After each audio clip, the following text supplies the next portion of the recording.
우리 부천노회라고 있는데 노회에서 노회장님도 저녁을 싸신 분이신데 이제 나오셔서 여러분들에게 호스피스와 관계되는 중요한 내용을 아주 여기 나와 있습니다만 한참 보시죠. 뭐 호스피스 제도와 운영에 관한 이해라고 하는 주제를 가지고 이제 한 90분 정도 이렇게 시간을 가지고 같이 나누는 시간을 가질 텐데 우리 강사님 나오실 때 박수로 한번 환영하시죠.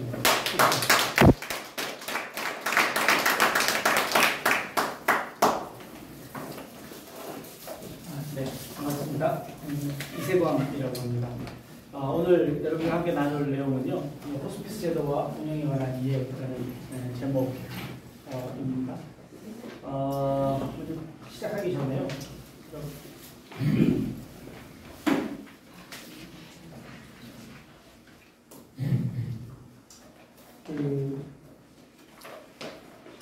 한국인의 3대 거짓말이라는 게 있죠. 한국인의 3대 거짓말 중에 첫 번째가 어르신들이 빨리 죽고 싶다라는 그런 말이 있다고 했고, 두 번째가 장사꾼들이 이건 정말 미치고 판다는 거, 세 번째는 노처녀가 시집 안 가겠다는 그런 말들이 이제 한국인의 3대 거짓말이라고 이야기합니다.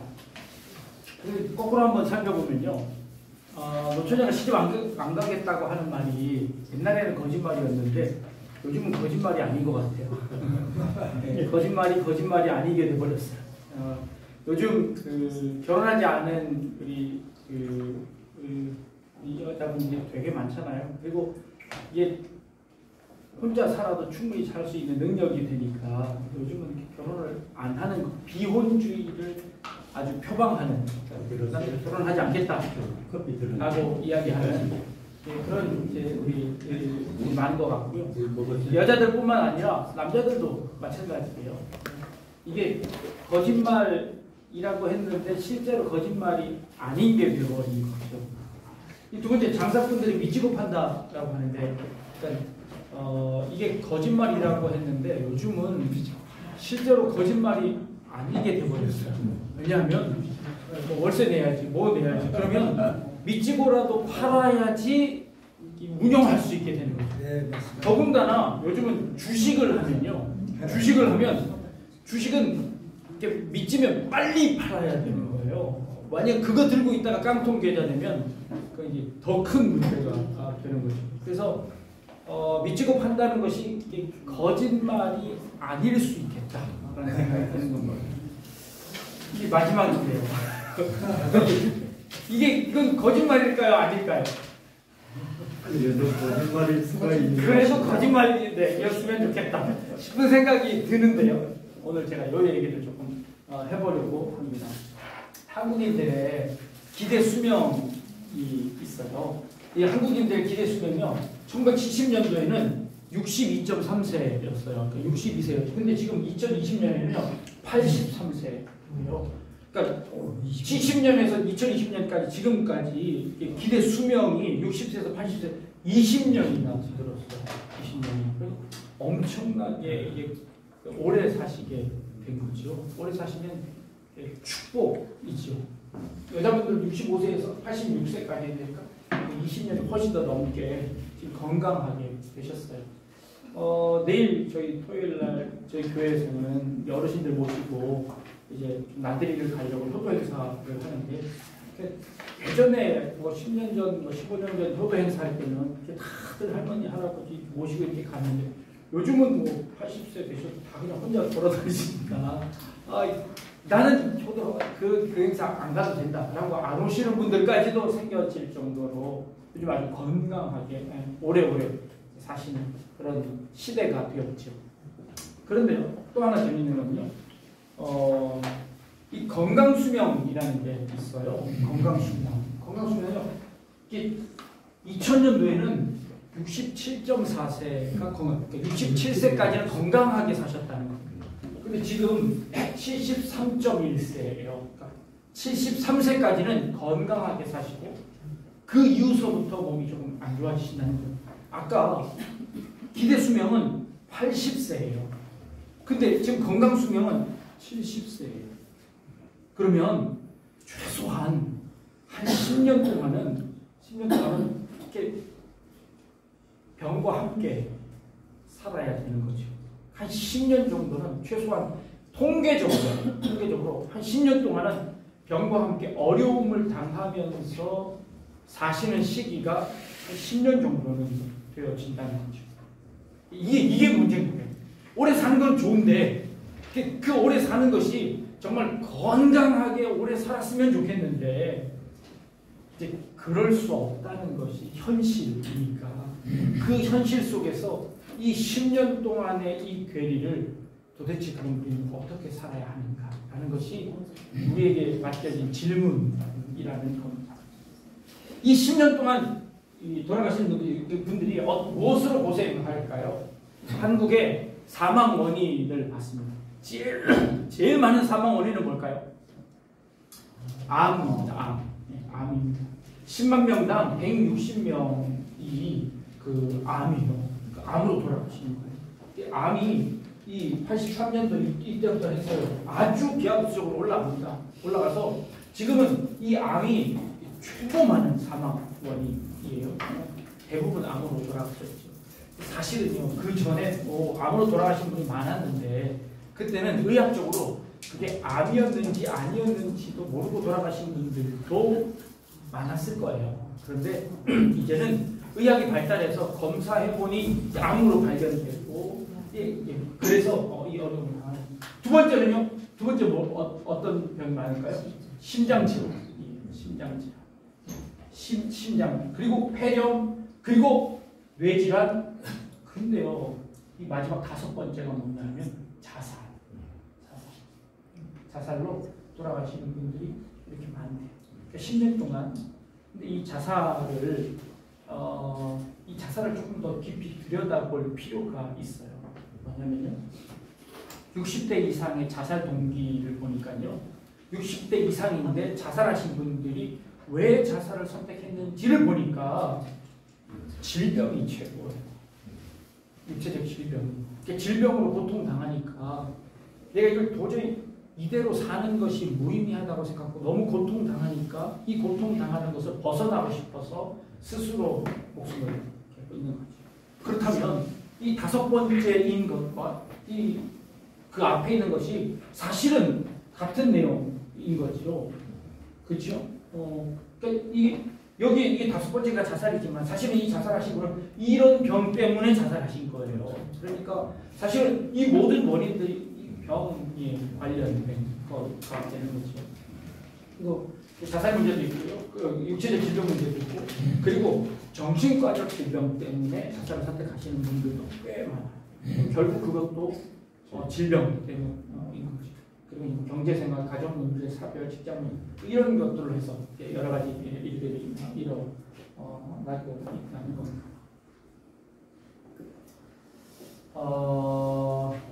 그분들이 어떤 질병 때문에, 어떤 병력 때문에 자살을 선택하시는지도 통계 자료가 있었어요. 생활에 지장을 주는 만성질환 장애가 이 정도쯤 되고요. 그리고 그냥 큰 영향이 없는데 이런 만성질환들이 있고, 이런 것들을 통해서 이렇게 극단적인 선택을 하시게 된다는 겁니다. 그 말은 또 뭘 의미를 하냐면요, 그런 아픔들이 있는 것을 이 사회나 아니면 가정에서 그걸 잘 케어해 주지 못했기 때문입니다. 그러니까 그 아픔들이 있을 때 그 아픔을 자기 혼자만 짊어져야 되는 짐처럼 생각되어져서 그 짐을 도저히 견딜 수가 없어서 결국에는 자살을 선택하게 되는 것이죠. 돌아가시는 분들이요, 보통 한국인들의 사망 장소가 어디로 나오냐면요, 예전에는 객사라 그래서 그걸 참 싫어하셨어요, 신들이. 그러니까 병원에서 막 아프시다가도 돌아가실 때 되면 막 의사들이 빨리 집으로 모시라고 그래서 집으로 모셔도 돌아가셨어요. 근데 요즘은 집에 계시다가도 아프면 병원에 가셔도 돌아가셔야 돼요. 그래서 집에서 돌아가시는 분들이 인원 수가 벌써 한 10몇 %대 확 떨어졌어요. 집에서 돌아가시는 것에 대한 것들이 많이 줄었죠. 그리고 오히려 이 병원에서 돌아가시는 분들이 훨씬 더 많아졌어요. 한번 여러분께 한번 여쭤보고 싶어요. 여러분도 만약에 돌아가신다면 어디서 운명을 하시고 싶으세요? 집이요. 집이세요? 아니면 병원이세요? 집이 좋으세요? 네. 집이 좋으세요? 집. 여러분 한번 질문을 한번 해볼게요. 여러분 만약에 여러분들이 만약에 그 모든 인간은 다 죽으니까 여러분들의 죽음이 여러분들이 죽을 때를 알아서 내가 그 죽음을 준비한 다음에 돌아가시고 싶으세요? 아니면 그냥 나도 그냥 갑작스럽게 천국으로 가시고 싶으세요? 아니면 내가 그래도 내 죽음을 직면하고 내가 언제 죽을지를 대충 정확한 날짜는 모르지만 그래도 나에게 3개월이라는 시간이 주어지고 그 3개월 동안 정리할 거 정리하고 돌아가시는 게 좋으세요? 아니면 그냥 그것 준비하는 것보다 그냥 갑자기 그냥 천국 가시는 게 좋으세요? 어떻게 더 좋으세요? 준비하고 네, 3개월. 3개월 딱 준비하고 3개월 딱 준비하고 3개월 동안 다 정리하신 다음에 그 다음에 딱 이제 그러시려면 방법이 뭐가 있을까요? 그러시려면 어떤 방법이 있을까요? 암에 걸리시는 방법밖에 없습니다. 참 아이러니하죠. 우리는 모두 다 죽음을 준비하고 싶어 하세요. 내가 내 죽음을 미리 3개월 전에 알고 그것을 준비하고 그리고 잘 정리한 다음에 천국 가시기를 원하시는 분이 대부분인데 그렇게 하려면 암에 걸리는 수밖에 없어요. 암에 걸리지 않고는 이 시한부 선고를 받을 방법이 없어요. 근데 이제 암에 걸리고 싶으세요? 라고 물어보면 아무도 아니시라고 얘기하기 아니요. 근데 아무도 아니시라고 할 거예요. 그런데 여러분들이 만약에 죽음을 준비한다면 그 방법밖에는 지금은 없어요. 그러지 않고 자신의 죽음을 준비할 수 있는 방법 뭐가 있을까요? 그 얘기를 조금 더 하려고 하는. 자, 암 환자들이요. 암 환자들이 암에 걸리기 싫은 이유가 뭘까요? 통증 때문에. 통증이. 그러니까 3개월 동안 내가 시한부를 받는다. 그리고 내가 잘 정리하고 천국 간다. 그러면 괜찮지요. 괜찮은데, 근데 이 암 환자들이 겪는 고통이 그거는 피하고 싶은 거잖아요. 그러니까 이것만 없으면 암도 뭐 그렇게 나쁜 겁니다. 나쁜 건데 그래도 이 암 환자들이 겪는 그 통증들을 우리 옆에서 지켜보면 참 안타까울 때가 참 많습니다.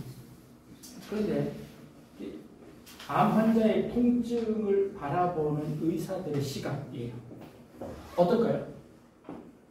자, 집에서도 안 돌아가시고 병원에서 다 돌아가시는데 이분들이 암에 걸려서 돌아가시면 병원으로 딱 들어오는 순간 의사들은 어떻게 대처할까요? 의사들은 이 병을 고쳐야 하는 병이에요. 이걸 못 고치면 어떻게 되나요? 의사가 실력이 없고 의사가 도대체 뭘 했느냐는 여러분들이 만약에 갑자기 돌아가신 분이 생기면 의사들 멱살 잡고 뭐라고 해요? 도대체 의사가 왜 아무것도 못했느냐? 아니 의사가 나중에 이제 도저히 내가 손 쓸 것이 없으니까 집으로 돌아가십시오. 병원에서 더 이상 해드릴 것이 없습니다. 라고 얘기하면 여러분 어떤 생각이 드세요? 아니 병원이 그렇게 잘 공부도 열심히 하고 여기 실력도 있는 사람이 아무것도 할 수 없다니 아니 뭐라도 좀 해주십시오 라고 하는 것이 보통 우리들의 마음이지. 그런데 생각해 보십시오. 의사가 이 생명에 관해서 뭘 할 수 있을까? 암이 진행됐어요. 그래서 결국 시한부가 되었어요. 그래서 죽음을 맞이해야 한다면 그 죽음 앞에 인간이 할 수 있는 것이 사실은 그렇게 많지 않다는 거예요. 아니 살려냈어요. 그럼 몇 년 더 살려낼 수 있을까요? 70세에 암이 발병이 됐어요. 그래서 이제 10년 동안 더 사셨어요. 그 10년 후에 또 그게 재발됐어요. 그러면 그 다음에는 뭘 해야 될까요? 준비해야지. 그러니까 아니, 몇 년까지 살면 잘 살았다고 생각할까요? 아까 얘기했던 83세쯤 되면 될까요? 아니 그것도 평균이잖아. 80세도 평균이죠. 아니 요즘 100세 넘으시는 분이 많잖아요. 많지. 그럼 어디까지 사셔야 될까요? 그럼 어디까지 살면 축복일까요? 지난주에 저희 교회 100세 되신 분이 계셔서 자녀들이 백수잔치를 해드렸어요. 저희 교회 이제 100세 넘으신 분이 두 분이 계세요. 여자 권사님 한 분 계시고 남자분이 한 분 계세요. 여자 권사님은 정신이 똑똑하세요. 100세가 되셨는데 시편 23편을 다 암송해서 암송을 다 하셨어요. 그래서 뭐 그 암송한 거를 찍어다가 우리 교회 성도님과 함께 나눴는데 너무 내가 안 틀리고 시편 23편을 다 암송했어요. 축복이지. 근데 이 남자 집사님은요 치매가 걸리셔서 아무것도 모르세요. 아무것도 모르세요. 그 100세가 되셔서 잔치를 가족들이 하면서 잔치를 하는데 아무것도 기억 못하세요. 축복일까요? 아닐까요? 뭐라고 말씀하시기가 좀 그렇죠. 네. 생명을 연장한 데 대해서는 큰 축복이지요. 그러면서도 또 안타까운 마음들이 있는 것도 사실이죠. 네, 그렇습니다. 그러면 여러분들은 어떤 걸 선택하고 싶으세요? 나는 빨리 죽고 싶다라고 하는 것이 이제 거짓말이 아닌 시대가 왔다는 거예요. 그래서 어떤 분들은 그렇게까지는 살고 싶지 않다라고 하는데 그런데 그건 내 마음대로 되나요? 그건 내 마음대로 되는 게 아닌 거죠. 내게 주어진 그대로 내가 받아들일 수밖에 없는 것이 사실인 거죠. 그렇다면 우리는 그런 삶을 어떻게 받아들이고 어떻게 살아야 할 것인가를 고민해야 되는 거죠. 자, 병원에 오면 의사들은 그 병을 연세가 어떻게 됐든지 간에 상관없이 병원에 온 사람은 환자예요. 그럼 환자를 딱 받는 순간 의사로서는 해야 되는 일이 최선을 다해서 살려내야 되는 것이 의사의 책임이에요. 의무예요. 그래서 심지어는 한번 인공호흡을 시작해서 산소호흡기를 딱 대면 아무도 못 대잖아요. 그지? 우리가 이 저기를 통해서 연명 그 치료 중단 했잖아요. 여러분들이 그걸 통해서 그걸 다 기록하고 그래서 그 의사를 이렇게 표명해야만 산소호흡기를 안 댈 수 있단 말이에요. 근데 그거를 응급실로 해서 갑자기 들어오면 의사로서는 의무적으로 산소호흡기를 대야 되고 살려내야 돼요. 그럼 살려냈어요. 살려내면 어떨까요? 살려내면 인공호흡기를 떼면 금방 돌아가실 분을 끝까지 인공호흡기를 대고 살려내야 돼요. 그리고 그걸 못 살려내면 실패한 거죠. 그러면 한번 보십시오. 우리의 죽음은 실패인가요? 완성인가요? 우리 인생에서 죽음이라는 것은 실패인가요? 완성인가요? 완성도 되고 실패도 되고. 네. 자, 그러면 모든 사람은 죽는 동시에 다 실패한 인생인가요? 죽음을 안 닥치는 사람은 아무도 없는데 그 죽음을 당하는 사람들은 모두 다 실패한 인생인가요? 저 사람은 실패해서 죽었어. 아니, 그런가요? 아니면 우리의 죽음을 통해서 우리는 우리의 삶을 완성하는 건가요? 우리가 병원으로 실려가는 순간 우리의 죽음은 실패가 되는 거예요. 왜? 살려고 노력했는데 그걸 성공하지 못해서 죽은 죽음이에요. 의사로서도 마찬가지예요. 살려내야 할 것을 살려내지 못했기 때문에 돌아가셨어요. 그러면 의사로서는 실패인 거죠. 그렇다면 이 세상에 있는 모든 사람들은 다 실패하는 인생인가요? 아니잖아요. 아니잖아요. 우리 인생은요, 실패가 아니라 우리의 죽음이 완성이 되어야 돼요. 우리의 죽음이 이 땅에 있는 동안에, 이 땅에 살아가는 동안에 우리의 삶에 그 마무리를 잘 해서 그 마무리가 끝나면 이 땅에 잘 살다가 갑니다. 잘 살다가 갑니다. 하고 우리는 우리의 인생이 완성이 되어야 돼요. 근데 그 완성을 못하게 실패로 돌리는 것이 지금 병원인 거예요. 그 병원에서 온갖 것들을 다 끼워서 열 몇 개의 줄을 끼워가지고 사람들을 이렇게 살리려고 하다가 결국 돌아가시면 실패. 그 실패하는 원인이 뭐냐면 바로 이 암 환자들이 겪는 통증 때문인 거예요. 암 환자들이 통증을 겪으면 병원에서는 해줄 수 있는 게 없어요. 그리고 약을 투여하면 그 약에 대한 효능 때문에 이걸 보시면 암 환자에게 마약성 진통제를 결국에는 쓰게 돼요. 저기 쓰게 되는데 이 진통제를 쓰는 용량이 우리나라는 약 한 10%를 쓴다면 미국과 선진국에서는 약 한 70%를 쓴대요. 그러니까 미국에 비해서 우리나라가 이 마약성 진통제를 훨씬 적게 사용한대요. 이유가 뭘까요? 이유가 뭘까요? 이 마지막 삶에 의사들은 이 사람을 살려야 되기 때문에 약을 투여하고 그 약의 효과를 봐야 되는데 마약성 진통제를 놓으면 그 약의 효능을 확인할 수가 없어요. 그래서 이분이 그 약을 투여했을 때 그 약이 어떻게 작용하고 있는지를 봐야 되기 때문에 이 진통제를 투여하지 않고 그 초를 보는 거예요. 그러다 보니까 환자는 엄청난 고통을 당하는 거죠. 항암제를 써요. 그 항암제를 써서 고치려고 하는데 그 항암제 때문에 더 큰 고통을 당하잖아요. 그 항암제 때문에 머리가 다 빠지고 살이 싹 빠지고 그러면 이 항암제가 그 표적이라고 하지만 그것만 죽이는 것이 아니라 그냥 암세포만 죽이는 것이 아니라 그냥 건강한 세포까지 그냥 싹 다 죽여버리잖아요. 그러니까 그 죽이는 것을 보면서 암세포도 죽이지만 건강한 세포가 또 같이 덩달아 죽으니 더 어려움을 당하는 거죠.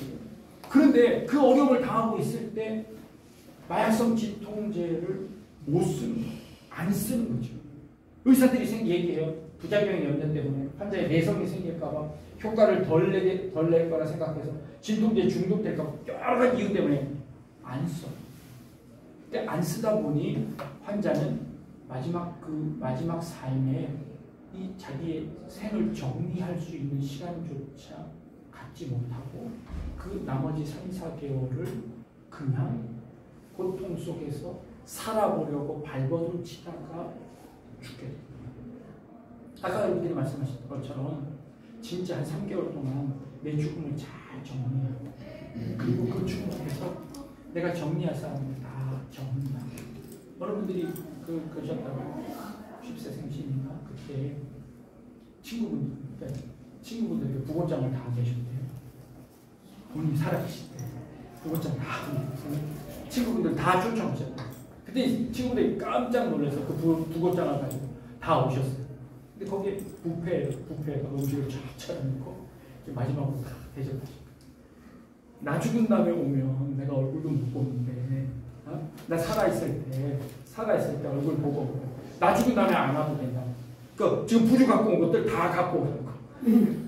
부주도 미리 다 받으시고 그리고 선물도 나눠드리고 그리고 한 사람 만나서 그분들에게 내가 혹시 말 실수한 거 있으면 용서해달라고 이야기하고 또 잘못했으면 용서해 달라고 하고 서로 다 풀고 나 죽은 나들은 안 와도 돼. 근데 아들들이나 내 가족들이 가서 다 처리하면 돼. 그때 오지 말고 그 자식들 알지도 못하는데 와가지고 내가 당신 아버지 친구였어. 그러면 그게 무슨 소용이냐. 나 있을 때 와서 나랑 만나서 얘기하고 그리고 가자. 그래서 다 정리하시고 3개월 다 그 시한부 선고를 딱 받으신 이후에 그 다음에 가시고 그 모습이 훨씬 더 아름다운 모습 아닐까요? 그런 생각이 들어요. 그래서 이걸 못하게 하는 게 뭐냐면 살리려고 항암제를 투여하고 이렇게 하는 거예요. 그렇게 하면 그 다음 그 마지막 시간을 정리할 수 있는 시간이 없는 거죠. 지난해인가요? 이현영 박사가 돌아가셨어요. 이현영 박사도 이제 암이 걸리셨죠. 근데 그분이 마지막에 결정하셨어요. 내가 항암 치료를 받을 것이냐, 아니면 내가 이걸 포기하고 그냥 내가 내 죽음을 맞이할 것이냐. 이현영 박사는 치료하는 것을 거부하셨어요. 치료하는 걸 거부하고 그 나머지 1년 동안 사실 1년 동안 책 쓰셨어요. 그 책 쓰신 게 돌아가신 다음부터 나온 책이 10권이에요. 그러니까 그 1년 동안에 자기 살아온 삶을 온통 다 정리하셔서 책으로 출간하셨어요. 나중에 힘들어서 책을 쓰지 못할 때는 작가들을 불러서 인터뷰했어요. 인터뷰해서 그 작가들이 인터뷰한 것을 가지고 책을 냈어요. 그런 책까지 해서 지금까지 서점에 가보면 한 10권 정도, 돌아가신 다음에 나온 책들이 한 10권 정도 돼요. 그분이 만약에 항암 치료를 하셨으면 어떻게 됐을까요? 조금 더 사셨겠죠. 그러나 아마 아무런 책도 못 쓰셨을지도 몰라요. 못 쓰셨을 거예요. 그거 치료하시면 어떤 삶이 더 나은 삶일까를 고민해야 될 때인 거죠. 우리가 무엇을 어떻게 선택할 것인가를 여러분들이 마음속에 미리 좀 생각을 하셔야 해요. 어떤 것이 더 내 삶에 의미가 있을 것인가를 생각해 보아야 한다. 인저리 타임이라는 게 있어요. 인저리 타임이라는 게 뭐냐면요. 축구에서 나오는 용어인데요. 축구가 전반 45분, 후반 45분이 정해져 있죠. 전반 45분, 후반 정해져 있어요. 그런데 중간에 경기를 하다 보면 이렇게 부상당해서 잠깐 이렇게 뭐 들어오기도 하고 나가기도 하고 이렇게 해서 이렇게 잃어버리는 시간들이 있어요. 그 잃어버리는 시간을 심판이 딱 생각을 했다가 여기 한 잃어버린 시간 한 5분쯤 된다, 한 10분쯤 된다라고 얘기를 해서 그 축구 심판이 나중에 이 추가로 주는 시간이에요. 이게 인저리 타임이라고 이야기하거든요. 근데 이 인저리 타임이 인저리라는 것이 뭐냐면 부상이고 이런 뜻이에요.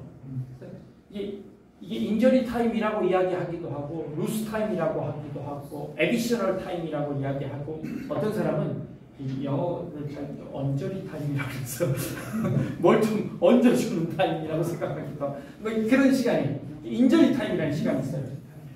자, 45분이 정해져 있는데 그 정해져 있는 시간 말고 추가로 주어지는 시간, 때로는 3분 혹은 길게는 5분까지도 주어지는 시간이 있어요. 우리 인생에서 어쩌면 이 인저리 타임이라는 것이 하나님께서 내게 정해주신 그 수명, 이게 의학이 발달되어서 내가 조금 더 살게 되는 그 시간, 혹은 내가 병에 걸려서 너무너무 아픈데 그런데 내 마음대로 죽을 수는 없고 죽지 않고 더 남아있는 이 인저리 타임들이 우리에게 있을 수 있다는 거죠. 이 시간에 우리는 우리 인생을 잘 정리하고 이 인저리 타임에 꼬를 한 번 딱 넣으면 제일 좋은 거고요. 인저리 타임에 골을 넣지 않은 삶을 인저리 타임에 끝까지 해서 이겨놓은 삶을 잘 방어하면 수비하는 사람으로서는 더 좋은 거예요. 우리 인생에 만약에 이런 인저리 타임이 있다면 내가 지금까지 잘 살아온 내 인생을 잘 방어하면서 아름답게 마무리할 수 있는 시간이 될 수 있고, 그리고 지금까지 내가 잘 못 살았다면 후회하는 것들이 있다면 이 시간에 내 모든 후회들을 말끔하게 싹 씻어내고 아름답게 잘 마무리할 수 있다면 이 인저리 타임이 게 참 좋겠다라는 생각이 듭니다. 우리 인생의 마지막이 인저리 타임이라는 건 하나님이 정해주신 그 시간, 내 운명이 정해져 있는 그 순간에 나머지 그 인저리 타임을 우리가 어떻게 사용할 것인가 이런 것에 우리가 미리 생각을 해야 되는 거죠. 그런데 그 시간에 우리는 뭘 할 수 있을까? 영원히 살 수 있는 사람은 아무도 없습니다.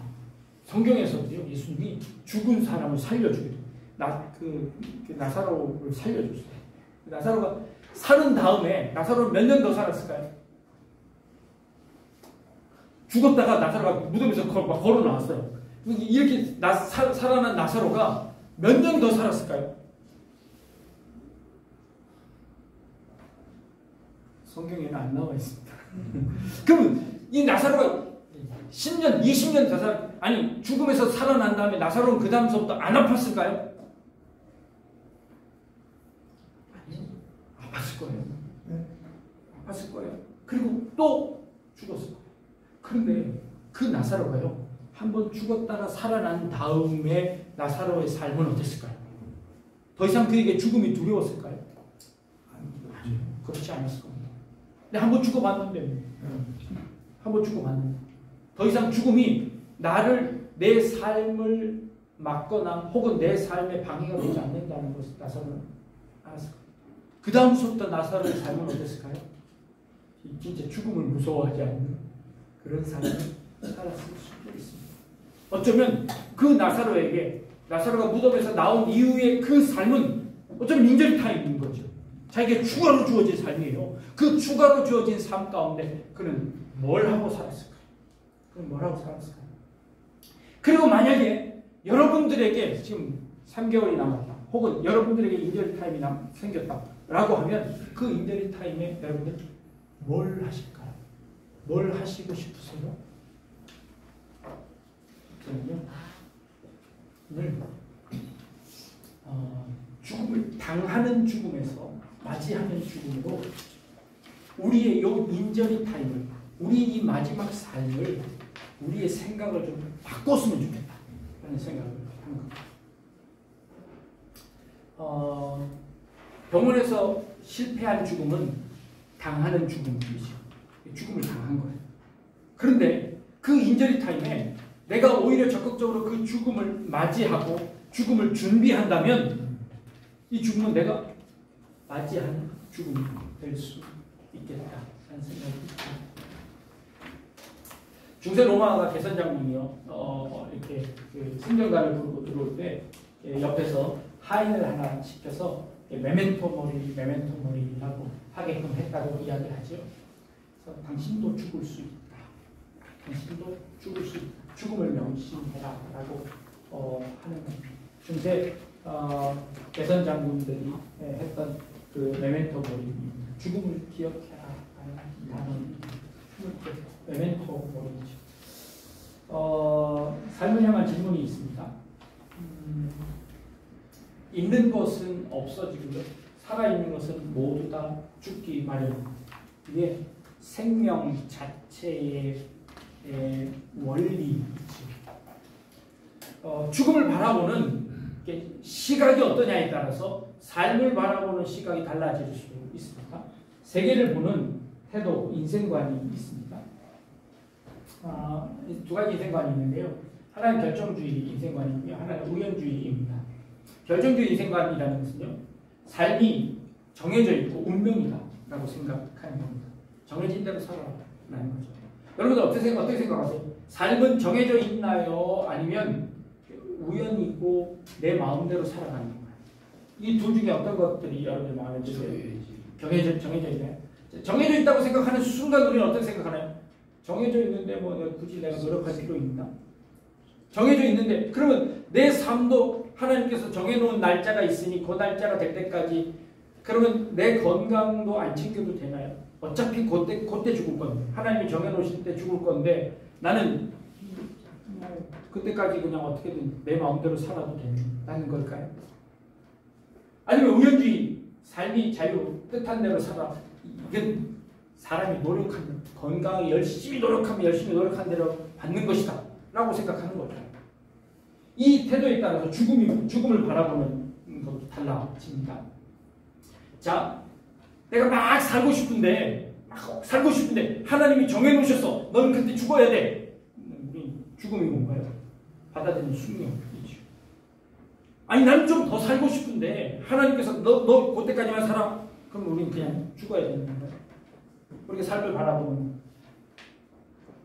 아니야. 이 어려운 세상은 내가 죽음이라는 것은 오히려 해방이야. 삶이 고통인데 그 삶에서 이 죽음이라는 고통, 죽음을 통해서 고통이라는 것을 벗어나는 것이 죽음인가. 자, 죽음을 바라보는 이 생각이요. 죽음은 해방인가요? 아니면 숙명인가?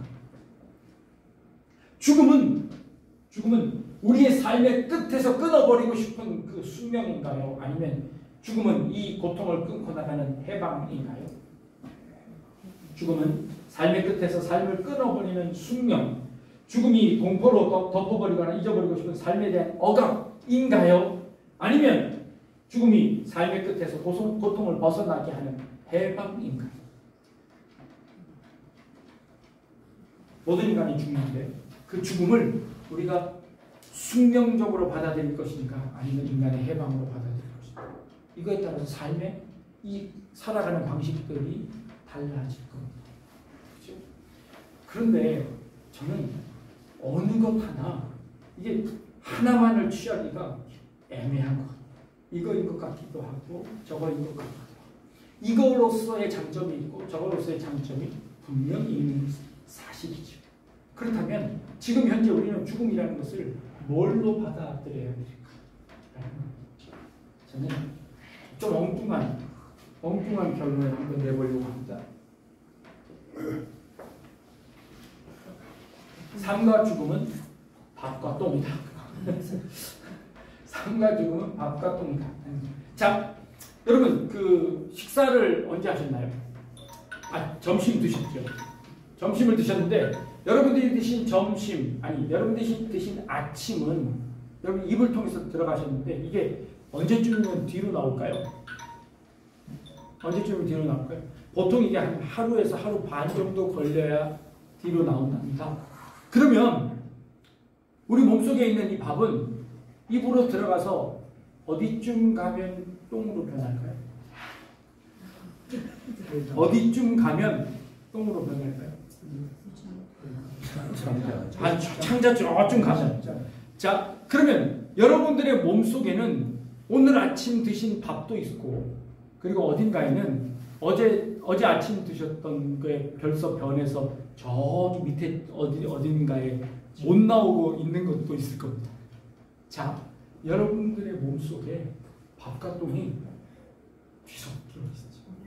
아니 우리 몸속에 그 더러운 게 우리 몸속에 있는 걸 어떻게 해요? 아직 못 나오고 밀어내지 못해서 아직 있는 게 저 어딘가에 분명히 있을 겁니다. 그런데 오늘 점심 먹은 건 또 여기 있어요. 이 밥하고 똥이 지금 한 몸속에 한 통 속에 있고 뒤섞여 있는 거예요. 더러운가요? 아니죠. 그게 인생인 거죠. 그게 인생인 거죠. 아니 이게 몸속에만 그럴까요? 여러분들이 배설을 하면 배설한 게 어디로 가냐? 땅으로 가갖고 영양분이 돼요. 그것 때문에 식물이 자라나요. 나물이 자라나요. 그러면 그 나물을 소가 먹어요. 그리고 우리는 소를 또 잡아먹어요. 그게 다시 또 우리 몸속으로 들어와요. 돌아가죠. 우리 몸 바깥에서도 돌아가고요. 우리 몸 속에서도 돌아가요. 삶과 죽음은요. 뒤섞여 있어요. 예전에 지금은 여러분들 못하시지만 젊었을 때 이렇게 헌혈하시잖아요. 헌혈하면 어떻게 되죠? 피를 어떻게 뽑아? 피 뽑아내면 340cc만 이만큼씩 뽑아내요. 이만큼 뽑아내면 어떻게 되죠? 피가 다시 만들어져. 만약에 그 피 안 뽑아내면 어떻게 됐을까요? 안 만들어지고 그 피는 영원히 우리 몸속에 그대로 있을까요? 아니요. 피는요 3개월, 4개월마다 죽어요. 그래서 혈관으로 노폐물로 빠져나와요. 그래서 우리의 그 노폐물로 빠져나와서 이게 순환이 돼야 돼요. 우리 피는 죽지 않으면 진짜 죽어요. 우리 피는 뽑아내면 또 만들어져요. 아니 안 만들어지면 이게 저절로 죽고요. 저절로 죽고 새로운 피가 만들어져야 돼요. 계속해서 그 작용이 돼야 돼요. 우리 몸속에 피가 죽어야만 깨끗한 피가 만들어져요. 우리의 세포는 어떨까요? 여러분들 목욕하면 때 나오잖아요. 그 때는 무슨 때예요? 여러분들의 피부예요. 세포가 죽어서요. 그 세포가 죽고 새로운 세포가 나와서 살아요. 이게 1년 6개월 정도 되면 우리의 모든 피부가 다 나와서 새로운 피부가 만들어진대요. 이 세포가 죽지 않으면 어떻게 될까요? 죽지 않는 세포가 어떤 세포죠? 그게 암이에요. 우리 몸속에 있는 암은 모든 세포는 죽고 새로 태어나고 죽고 새로 태어나는데 안 죽고 지만 살려고 점점 자기만 커지는 세포가 암세포이죠. 그 암세포는 몸속에서 죽지 않고 자기만 살아서 결국에 전체를 죽여요. 이게 암이에요. 우리 몸속에 이미 우리는 그걸 연습하고 있었어요. 그 연습은요. 죽고 살고 죽고 살고를 우리 신체가 이미 우리 몸속에 이 생명 속에 죽음이 내포되어 있는 거죠. 그리고 그 죽음은 영원한 죽음이 아니라 그 죽음 속에 생명이 웅크리고 있는 거죠. 그래서요. 기독교에서는요. 이 죽음을 생명이 죽음을 삼킨다였다. 고린도후서에 생명이 죽음을 삼켰대요. 죽음은 죽음 즉시로 끝나는 것이 아니라 죽음 즉시로 없어지는 것이 아니라 그 죽음은 다른 생명이 그 죽음을 삼켜버려서 이 생명 속에 죽음을 갖고 있는 거예요. 그게 뭐죠? 한 알의 미랄이 땅에 떨어져 죽지 않으면 한 알 그대로 있거든요. 죽으면 많은 생명을 얻는다. 죽어야만 사는 역설이에요.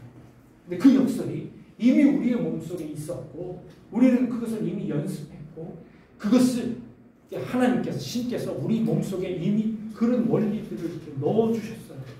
그래서 우리 몸은 늘 죽고 사는 것을 반복했어요. 죽음은 없어지는 것이 아니라 그 생명 속에 먹혀 들어가는 거예요. 그 생명이 그 죽음을 삼켜버렸어요. 부활이라는 것이 뭐죠? 예수가 부활했다는 게 뭐예요? 그 죽음을 이기고 그 죽음을 삼켜서 죽음마저도 정복해버렸어요. 그래서 그 죽음이 그 생명 안에 들어가 있어요. 그래서 우리는 더 이상 죽음이 두렵지 않아요. 왜요? 그 안에 새로운 생명이 있으니까.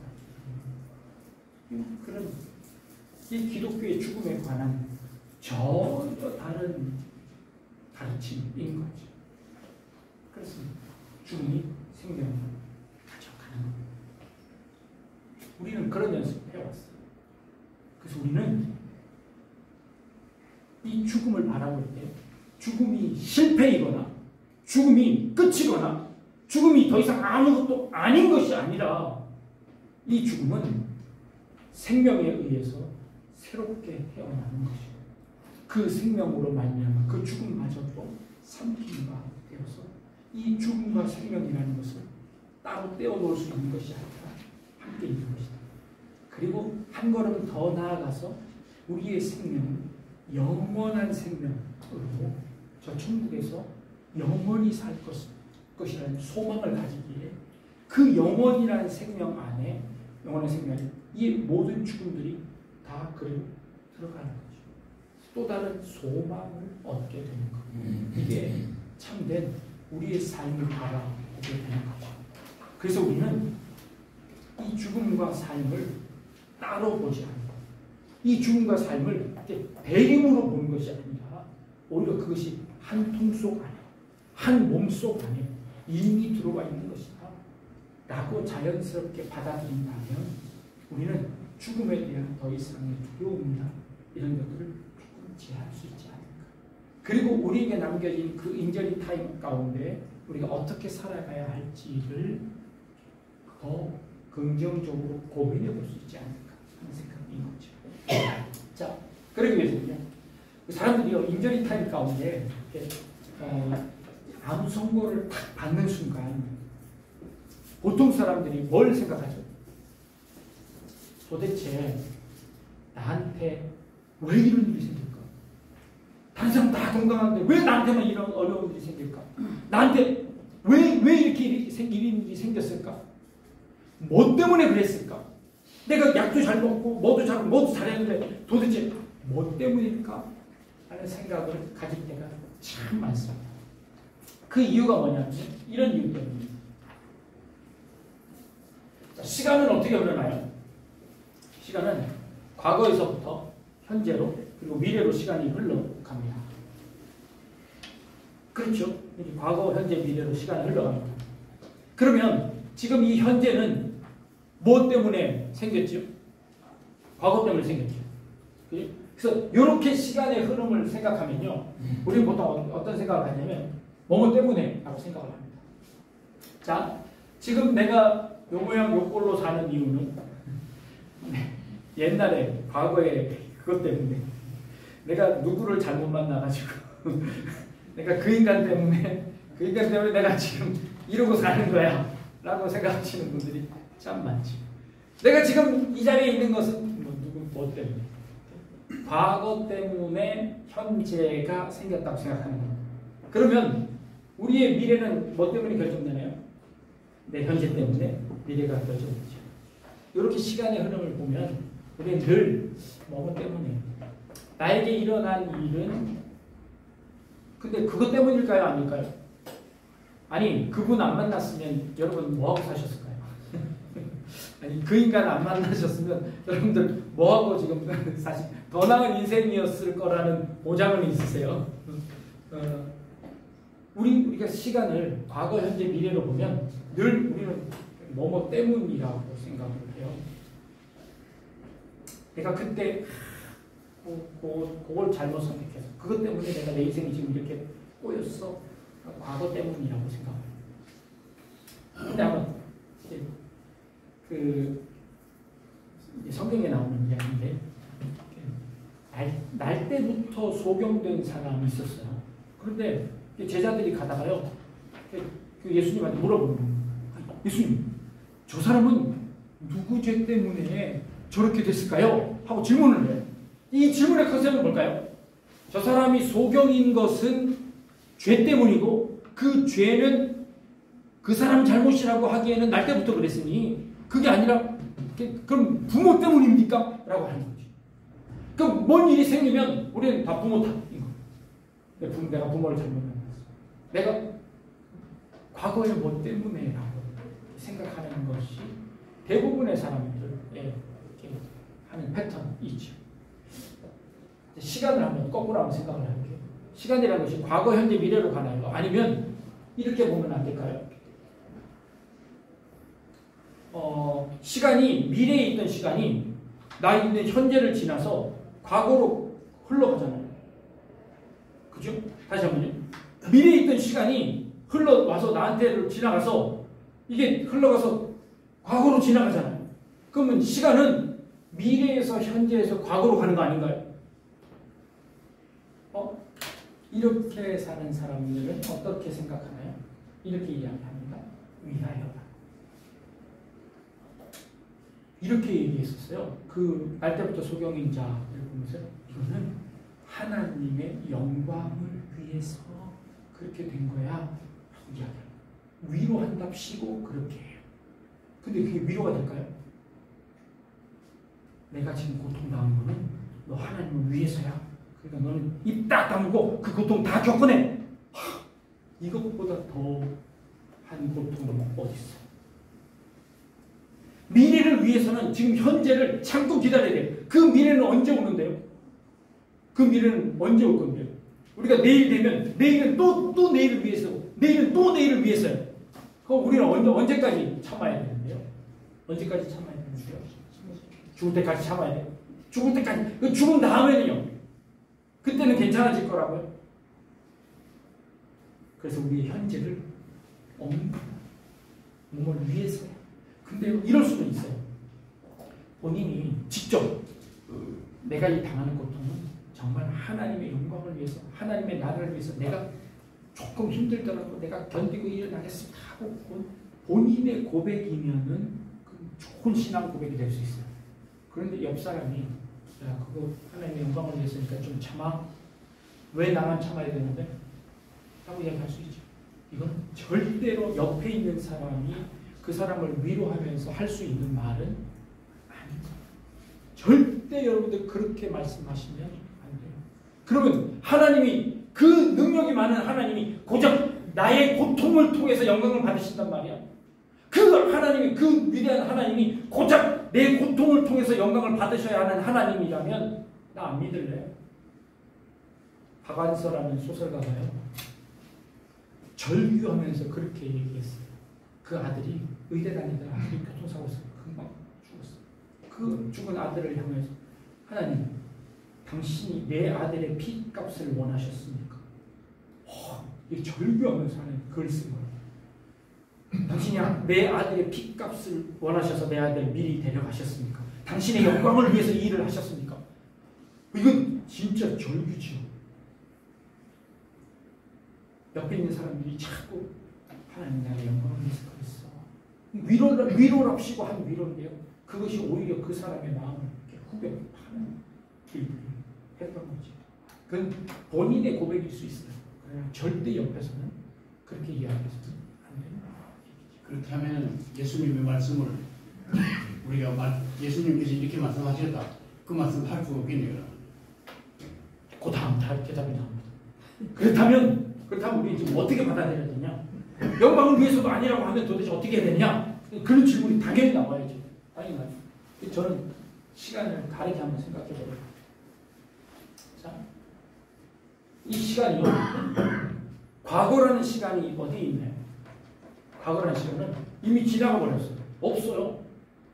그런데 지금 내 현재에 과거라는 시간을 기억이라는 것을 통해서 불러들였어요. 미래의 시간은 어디 있나요? 아직 안 왔어요. 없어요. 그런데 우리는 현재에서 기대라는 것으로 미래의 시간을 땡겨봤어요. 시간은요, 사실 현재밖에는 없어요. 과거는 지나가서 없고요. 미래는 안 와서 없어요. 그런데 이 과거는 과거는 기억이라는 것을 통해서 소환시켰고요. 미래는 기대라는 것을 통해서 내가 소환시켰어요. 현재에 이 과거와 미래가 전부 다 현재로 집중해요. 현재로 집중해요. 우리의 시간은 진짜는 현재밖에 없다는 거예요. 이 얘기를 누가 했냐면 어거스틴이라는 사람이 했어요. 우리가 잘 아는 어거스틴이 시간론이라는 논문에서 우리가 가진 시간은, 우리가 생각할 수 있는 시간은 오직 현재밖에 없습니다. 과거는 지나가서 없고요. 미래는 오지 않았기 때문에 없습니다. 우리에게 하나님께서 허락하신 시간은 늘 현재입니다. 그러니 우리는 뭐 때문도 아니고요. 무엇을 위해서도 아니고요. 그렇다면 우리는 이 현재를 어떻게 살아가야 할까요? 라고 하는 이 질문을 던져야 되는 거죠. 그래서 저는 이 질문에 우리의 대답은 이거라고 생각합니다. 더불어. 자, 누구 죄 때문입니까? 아니다. 하나님의 영광을 위해서다. 그 영광은 언젠데요? 예수님이요. 그 말씀을 하신 다음에 뭐라고 하셨냐면 곧바로 이렇게 하세요. 침을 뱉어서 진흙을 이기고 그 진흙을 눈에다가 싹 발라줍니다.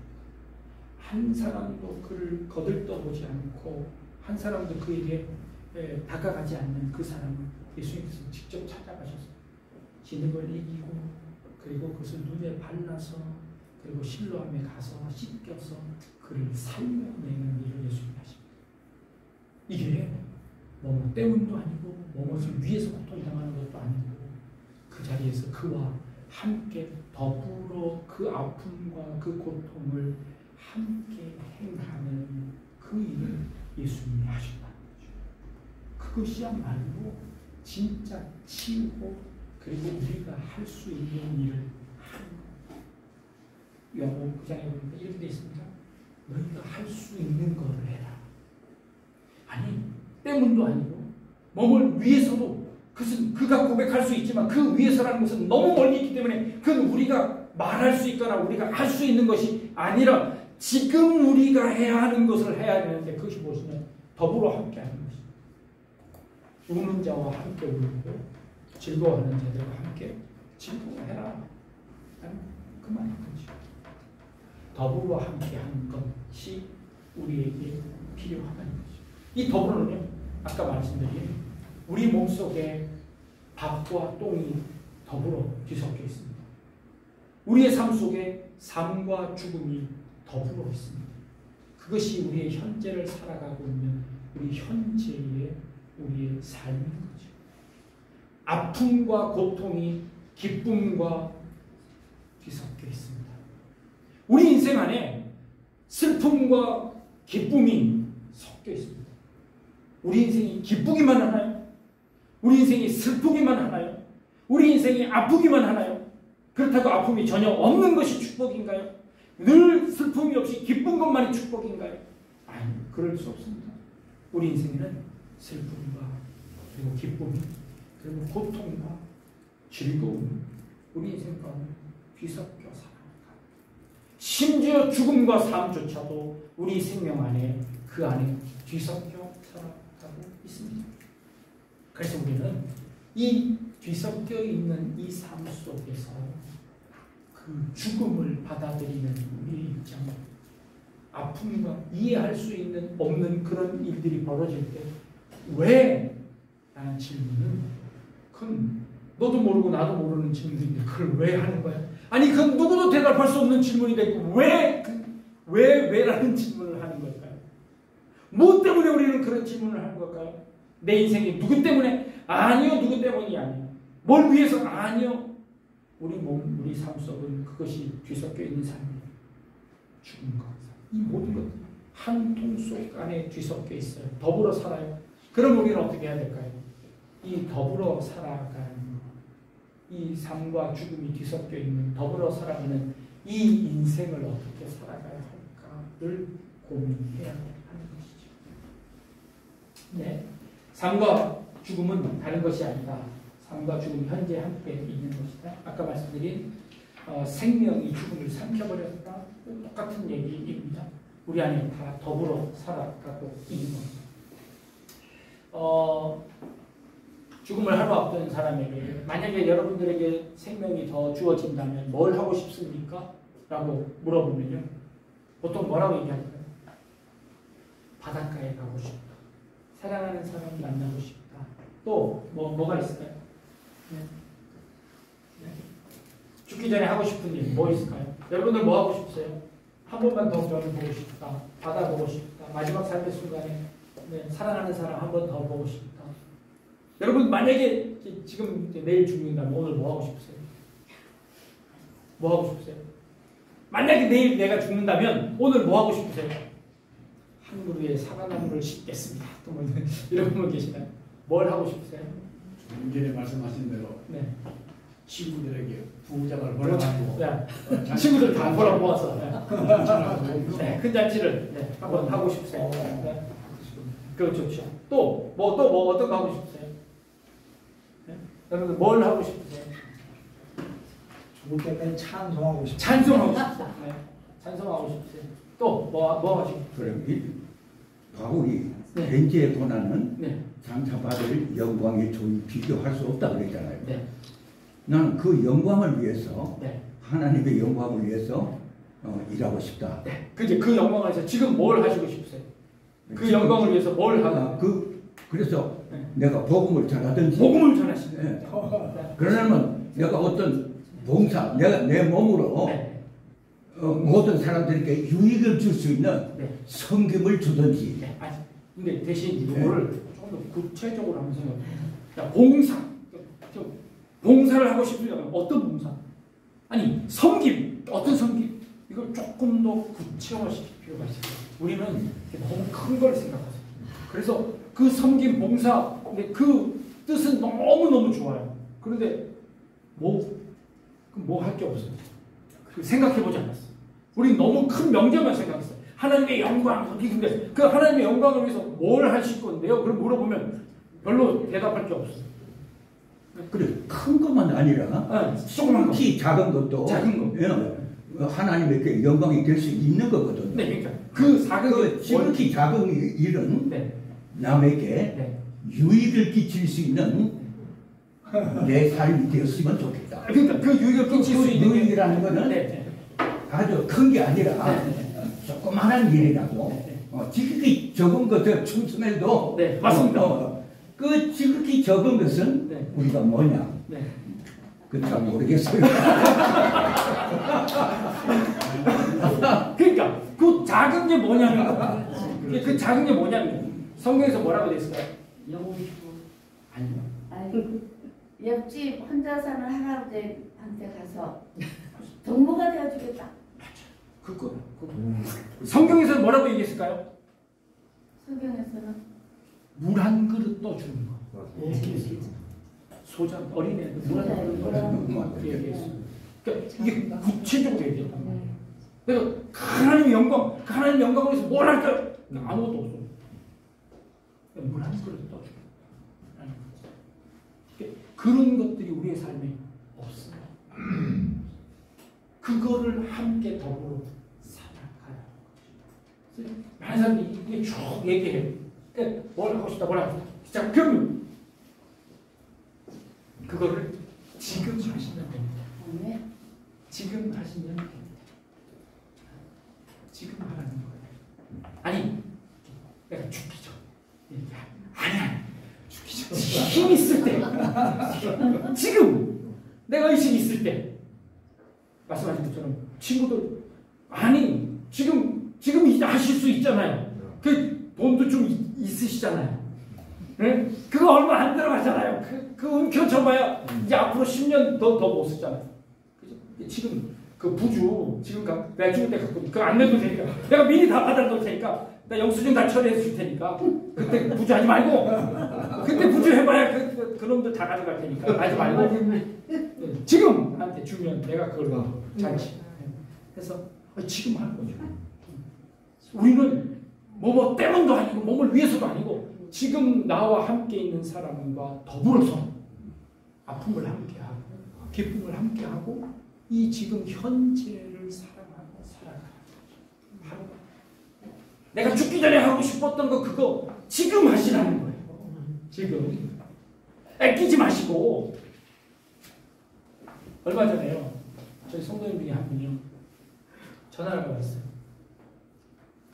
저를 딴 사람 아무도 오지 말고 저만 오래요. 그게 갔어요. 그분이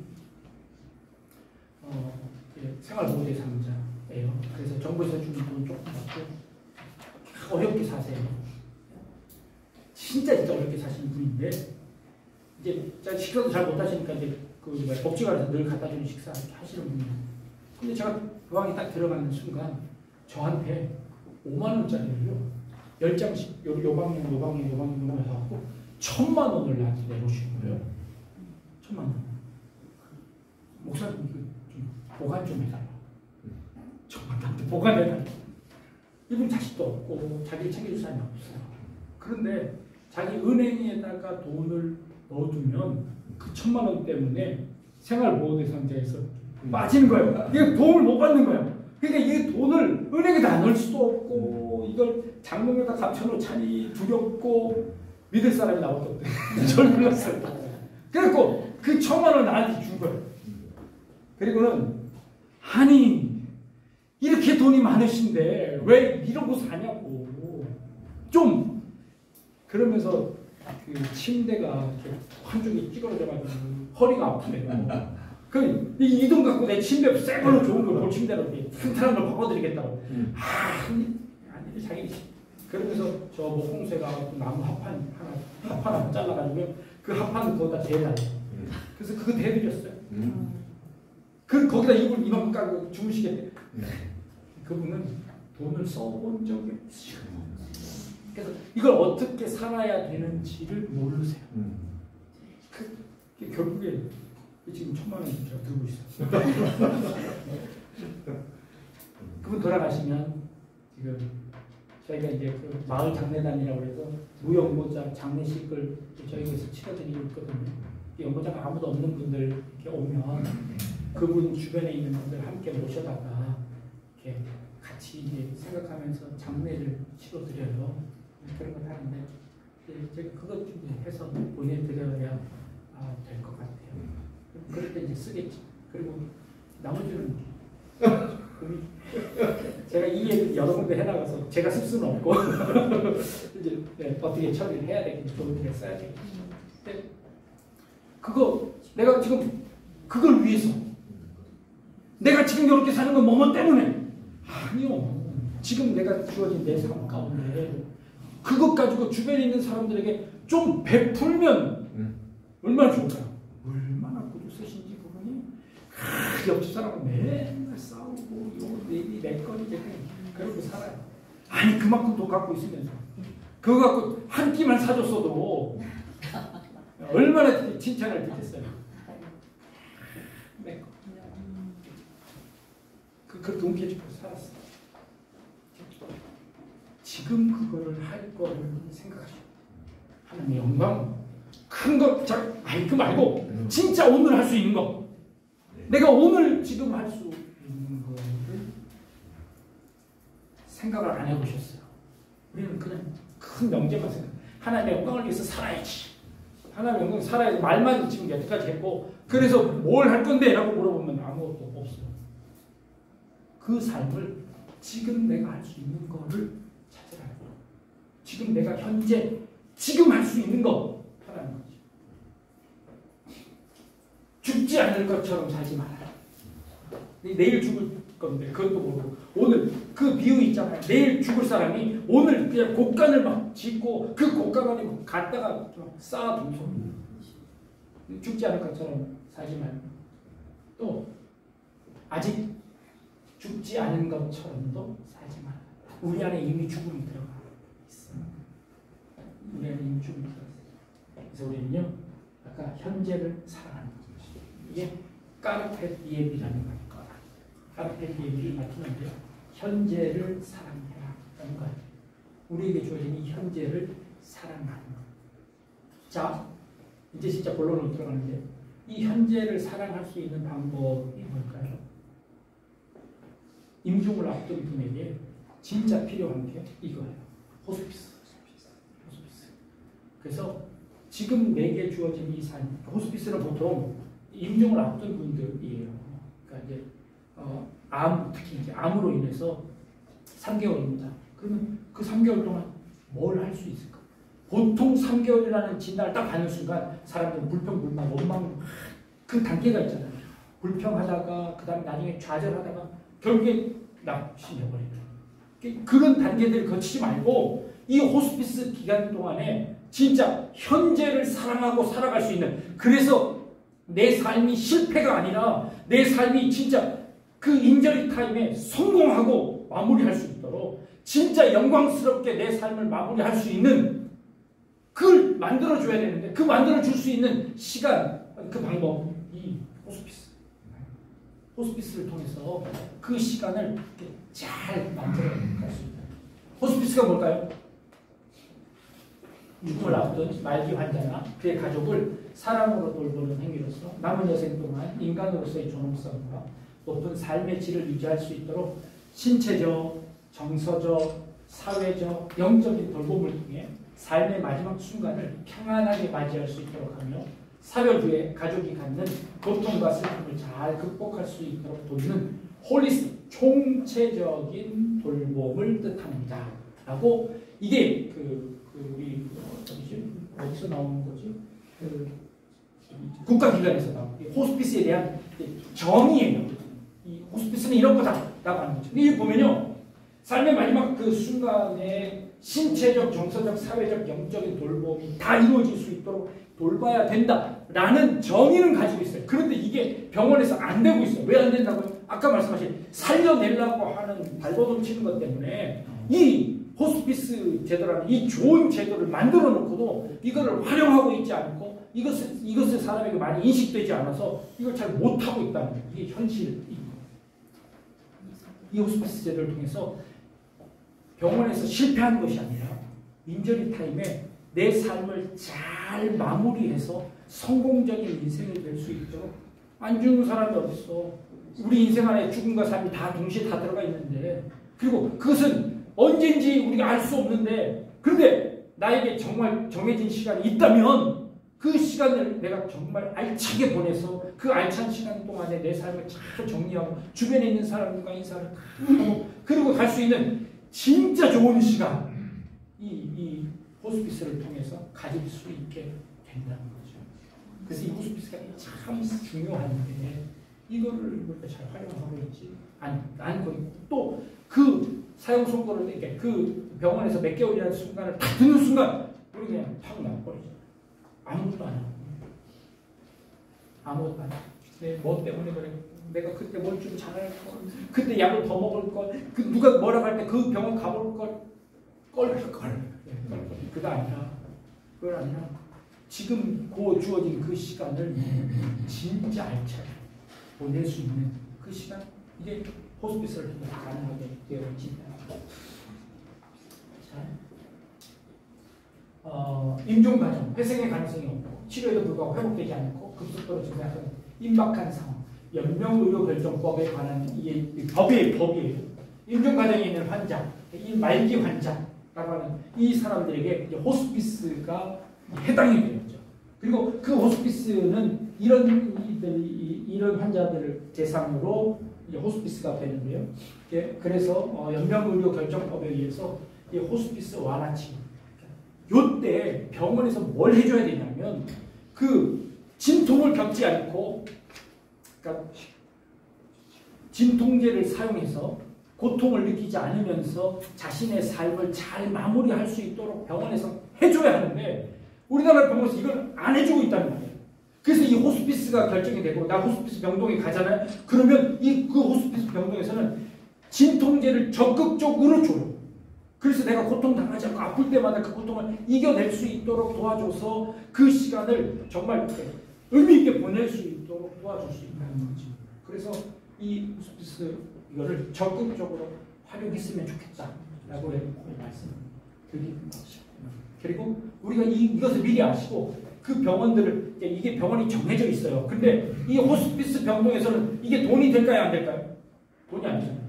치료약을 막 써야 되는데 치료약을 안 쓰고 하다 보니 병원에서는 이걸 의무적으로 해야 돼요. 그래서 굉장히 적은 병동을 호스피스 병동으로 유지를 해요.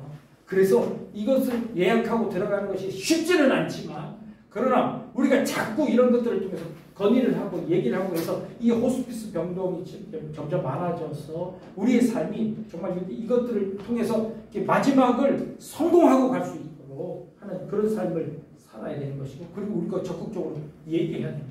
이혜령 박사처럼 나 더 이상 항암 치료 받지 않겠습니다. 그러나 항암 치료를 받지 않지만 그렇다고 해서 병원에서 할 수 있는 것이 없는 것이 아니라 내가 고통을 느끼지 않도록 적극적으로 도와줘야 되는 것을 호스피스 치료를 통해서 가능하다는 거예요.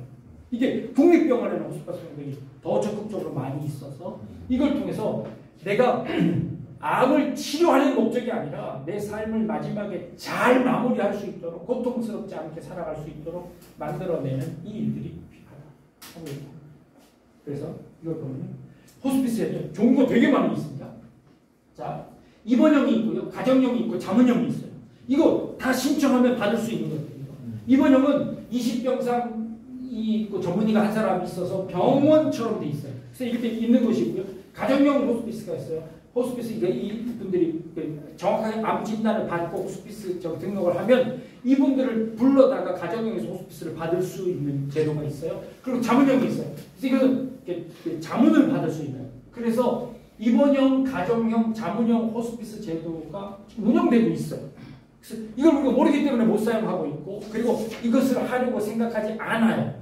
왜냐하면 내 죽음은 그냥 병원에 맡겨서 내가 더 이상 실패하면 죽는 거고 아니면 그냥 적극적으로 내가 내 죽음을 내가 주관하고 내 죽음을 내가 맞이하는 것이 아니라 당하는 죽음으로 돼버렸어요. 그러니까 맞이하는 죽음이 아닌 거죠.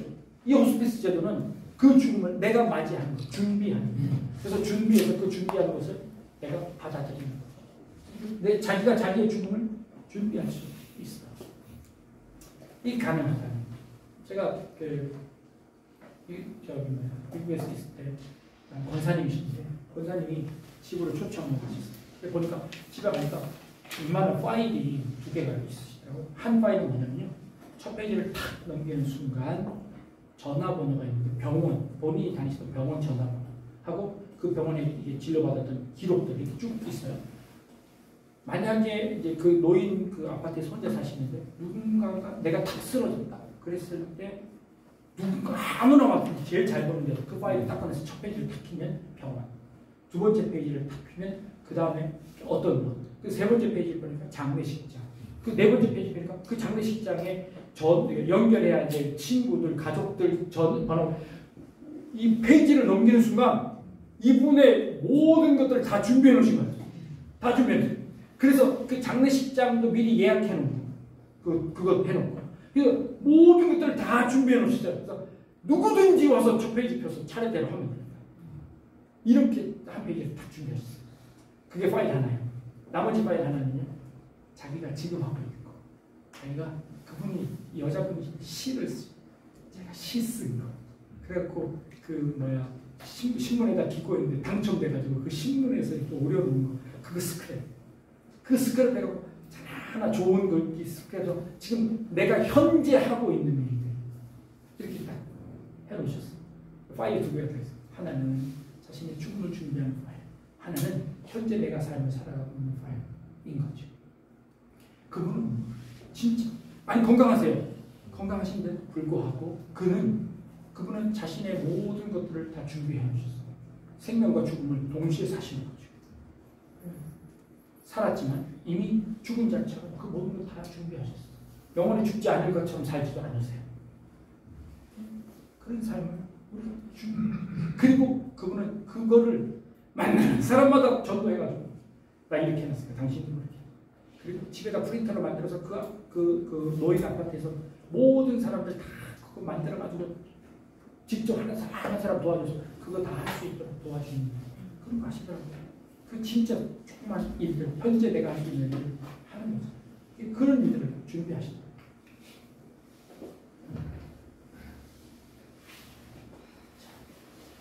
호스피스에 제가 갈게요. 환자에게 만약에 말기암이라는 것을요,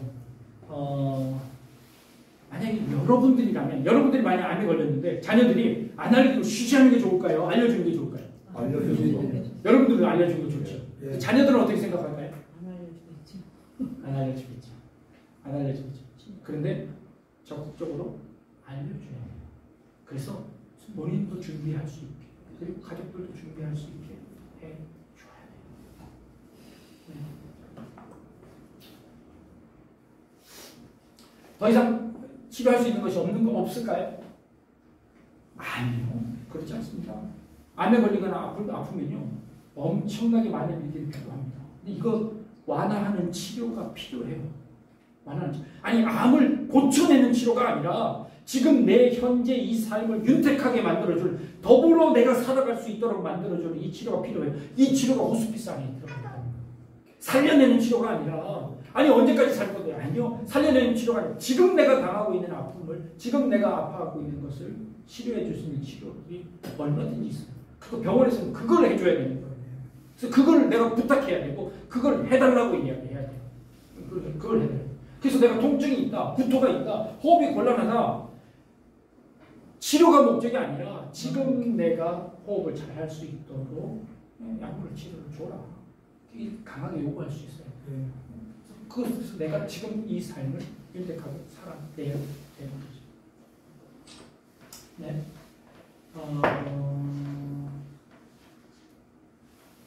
여러분들 그거 아세요? 그 예전에 돌아가실 때 어르신들이 곱기를 끊는다는 말 하시잖아요. 곱기. 근데 그때는 이 안에 위장이 다 기능을 다해서 더 이상 이제 씹거나 움직이거나 그러지 않으시잖아요. 그죠? 그래서 고기를 끊어요. 그러면 이 자녀들은 되게 이렇게 죄송스럽잖아요.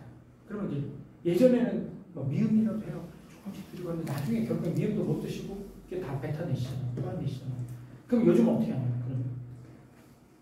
그러면 요즘은 그렇게 되면 어떻게 하죠? 보통 링거 줄줄줄줄 달아요. 그러면 링거를 맞으면 힘이 또 나세요. 그거 아세요? 고기를 끊는 순간 고통도 사라진대요. 근데 링거를 맞고 주사를 하는 순간 고통이 시작돼요. 앞으로 더 느낀대요. 고기를 끊었다는 것은 더 이상 이제 정해진 삶이 되었다는 것을 의미해요. 그래서 자연스럽게 고통도 그만큼 줄어드네요. 고통도 줄어. 그게 하나님 만드시는 비밀이에요. 그런데 그걸 인위적으로 약물을 주의해서 하면 얼마나 더 사실까요? 한 달? 일주일? 2달? 그렇죠.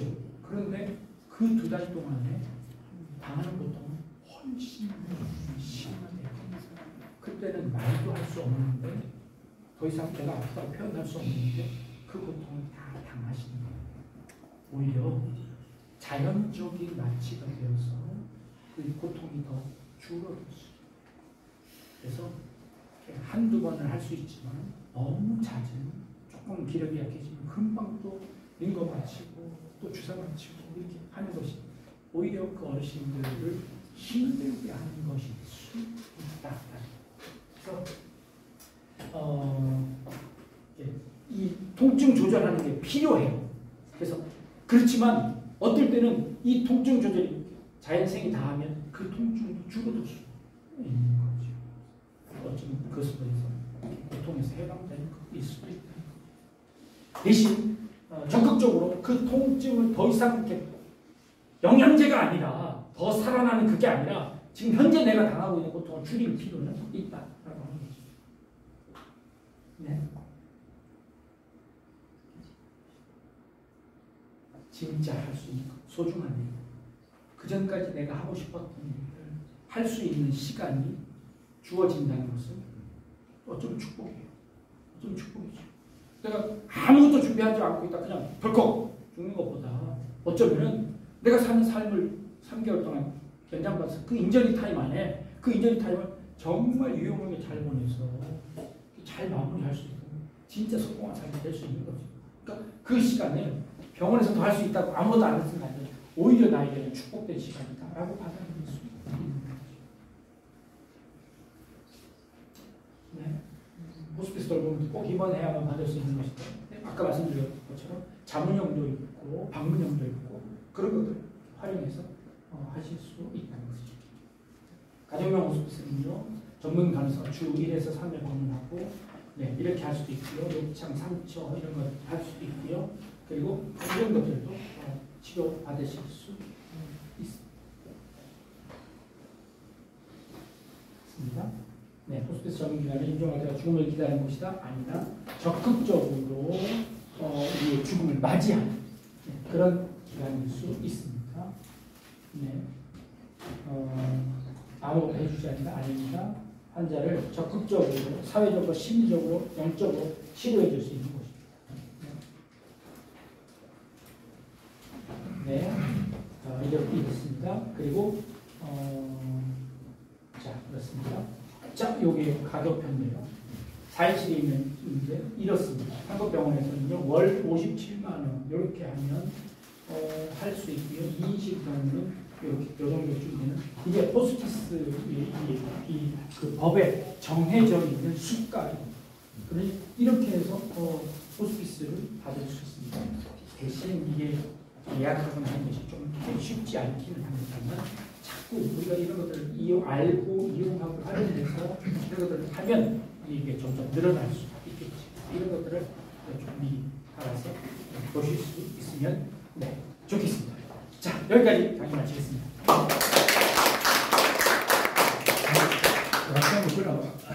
질문을 하고 네. 네. 여기 지금 호스피스가 네. 미술 치료나 네. 음악 치료로도 가능하다 그랬거든요. 네. 그런데 지금 서울대학교에서는요, 4개월 남지 않는 그 환자들에게 웃음 치료를 해가지고 그 생명을 연장시키고 있다는 내가 말을 들은 적이 있어요. 생명 연장이 아니라 생명 연장이 아니라 그 나머지 시간을 즐겁게 보낼 수 있도록 해주시는 거죠. 즐겁게 죽는 시간까지. 그러면 생명을 연장하는 게 아니고. 네, 생명을 언제까지 연장할까요? 많이 네. 연장한다는 뜻이 아니고 네. 만약에 3개월이라면 남은 한 달이라도 더 이렇게. 저는 그것보다는 남은 3개월을 즐겁게 보낼 수 있도록, 그리고 그 3개월을 의미 있게 보낼 수 있도록, 그 웃음 치료도 그냥 내가 단순히 웃고 지나가는 그럴 수 있죠. 근데 그것보다 조금 더 의미 있게 그게 더 필요하지 않을까.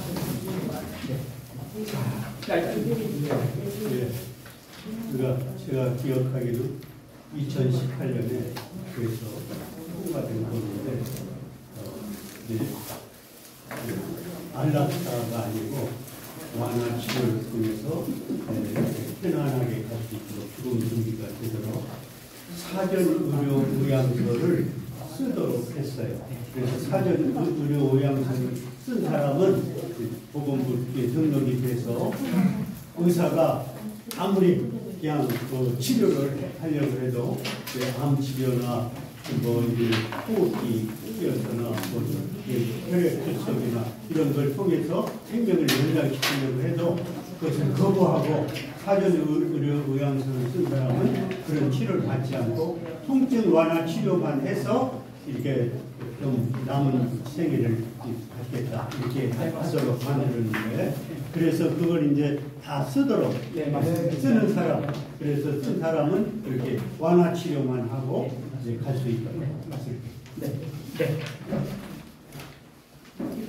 호스피스의 자격 요건은 어떻게 됩니까?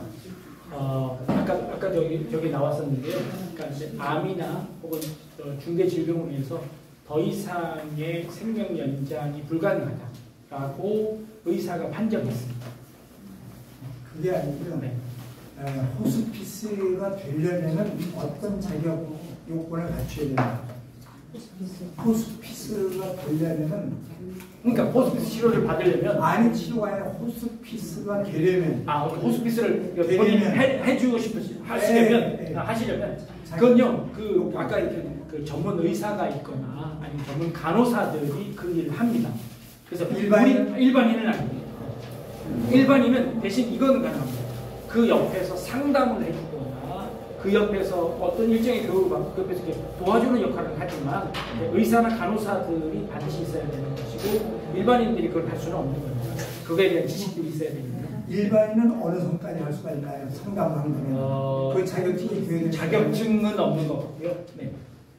일반인은 질문이 있습니다. 네. 부천에는 어느 병원이 호스피스 병동이 있습니까? 제가 그것까지는 아직 정확하게 잘 모르겠고요. 성가병원이 있고, 큰 대형 병원들은 다 있는 것 같습니다. 너무 그냥 진지하게 좀